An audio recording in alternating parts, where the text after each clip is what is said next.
Masih bersama saya Adini dan kembali kami sampaikan berita Padang hari ini.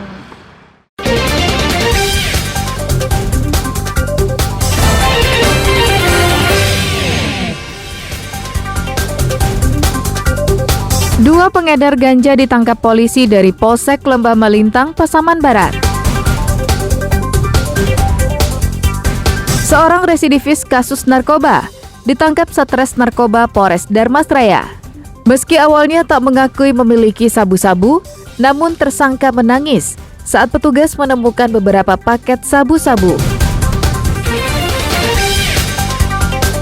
Polisi ringkus tersangka pencuri kendaraan bermotor, sekaligus pembakar rumah di Payakumbuh.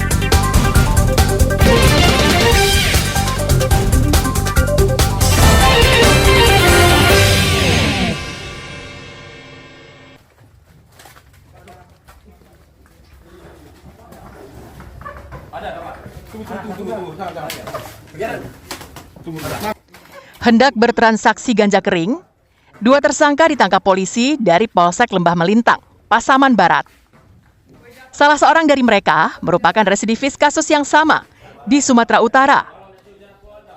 Kali ini harus kembali berurusan hukum dengan polisi, tapi di Sumatera Barat.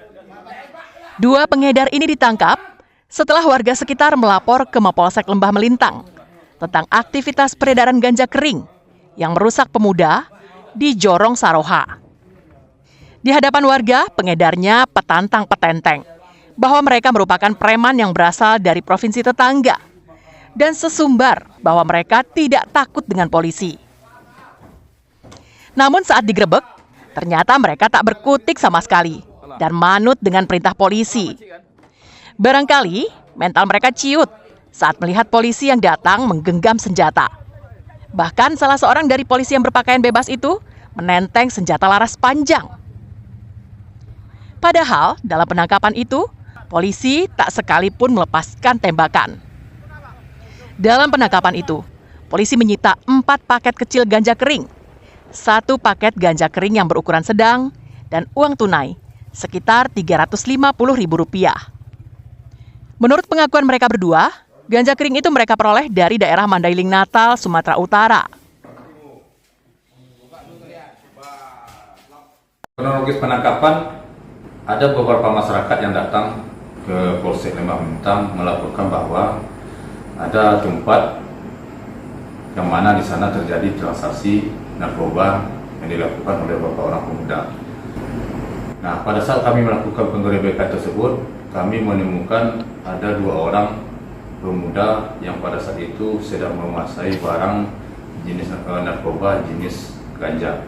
Tindakan warga di Jorong Saroha ini yang melaporkan kecurigaan atau aktivitas peredaran narkoba patut diapresiasi dan dicontoh agar peredaran narkoba yang merusak generasi muda bisa dibasmi. Safatul Ulum melaporkan dari Pasaman Barat.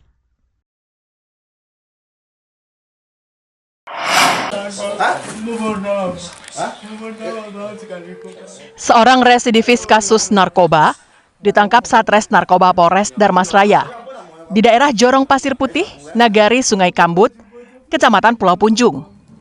Meski awalnya tak mengakui memiliki sabu-sabu, namun tersangka menangis saat petugas menemukan beberapa paket sabu-sabu. Sesal kemudian tak ada gunanya. Pepatah ini sangat cocok untuk Yasir, alias Acin, yang berusia 38 tahun. Sambil terisak-isak, Acin memohon kepada polisi yang menangkapnya agar kasusnya tak diproses. Tapi polisi tak menggubrisnya. Acin ditangkap dan dibawa ke Mapolres Darmasraya.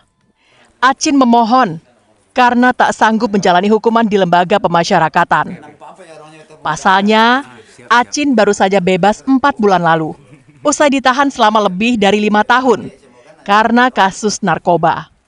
Dalam penangkapan malam itu, polisi menemukan 8 paket kecil sabu-sabu dan puluhan kantong plastik kecil yang digunakan untuk membungkus sabu-sabu.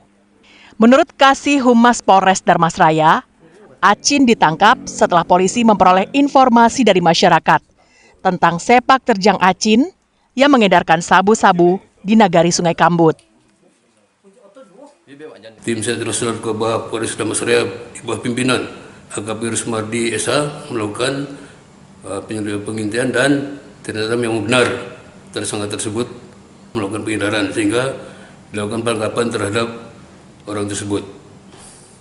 Dari tangan tersangka Y alias Sacin diamankan 8 paket jenis narkoba jenis sabu-sabu. Saat ini Acin masih diperiksa polisi secara intensif di Mapolres Dharmasraya. Polisi ingin menggali informasi tentang peredaran sabu-sabu yang dilakoninya. Eko Pangestu melaporkan dari Dharmasraya.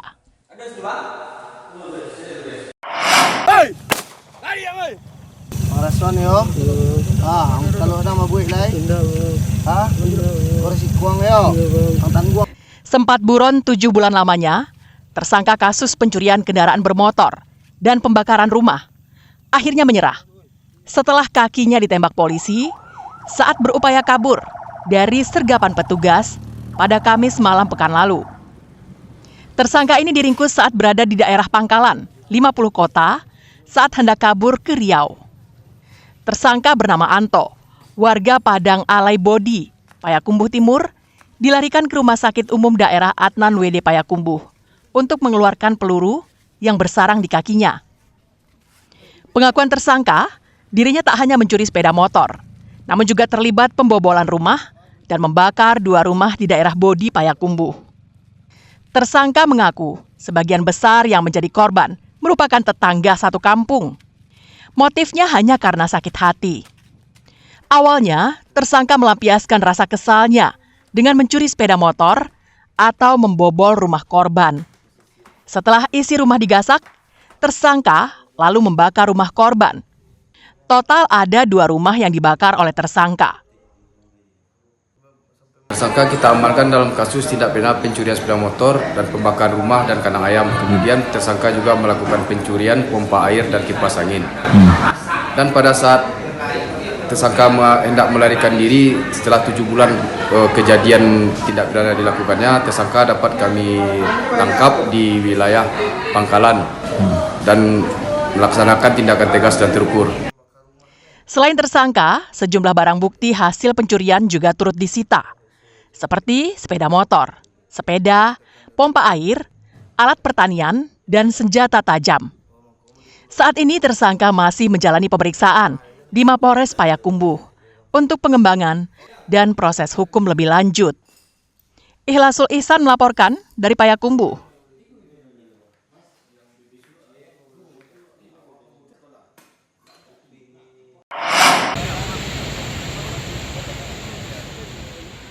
"73 hari pasca banjir bandang yang melanda tanah datar dan Agam. Pada 9 Mei lalu, jalur utama Padang Bukit Tinggi yang melewati Lembah Anai kembali dibuka pada Minggu pagi. Seperti diketahui, jalan nasional itu putus total akibat dihantam banjir bandang. Macet panjang terjadi di hari pertama pembukaan jalur Lembah Anai. Kemacetan terjadi akibat ramainya pengendara dan pengemudi yang melintas, serta masih adanya beberapa titik pengerjaan perbaikan yang mempersempit badan jalan. Namun perbaikan jalan itu belum tuntas 100%. Masih ada 5 titik pengerjaan perbaikan yang menyebabkan kemacetan karena terjadi penyempitan badan jalan. Selain itu, di beberapa tempat juga diberlakukan sistem buka tutup. Kasat Lantas Polres Padang Panjang, Ibtu Afrizal Sahar, tidak memungkiri kemacetan yang terjadi disebabkan oleh kendaraan berbadan lebar yang melintas. Meski demikian, dalam beberapa hari ke depan akan ada evaluasi pasca pembukaan jalur Lembah Anai ini. Saat ini, jalur Lembah Anai hanya bisa dilewati oleh kendaraan roda 2, roda 4, dan roda 6. Pada hari ini, Minggu tanggal 21 Juli 2024, sekira pukul 7.00 untuk jalur Lembah Anai yang menghubungkan Kota Padang dan Bukit Tinggi secara resmi kita buka. Untuk sementara kendaraan yang diperbolehkan mulai dari roda 2, roda 4, dan roda 6. Sementara untuk kendaraan berat atau sumbu 3 ke atas masih belum kita izinkan. Perbaikan jalan Lembah Anai menghabiskan biaya hampir 400 miliar itu masih terus dikebut. Jalan nasional ini menjadi jalur lalu lintas yang padat dan vital bagi Sumatera Barat karena menghubungkan Padang dan kota serta kabupaten lainnya yang berada di utara Provinsi Sumatera Barat. Sri Louis melaporkan dari Tanah Datar.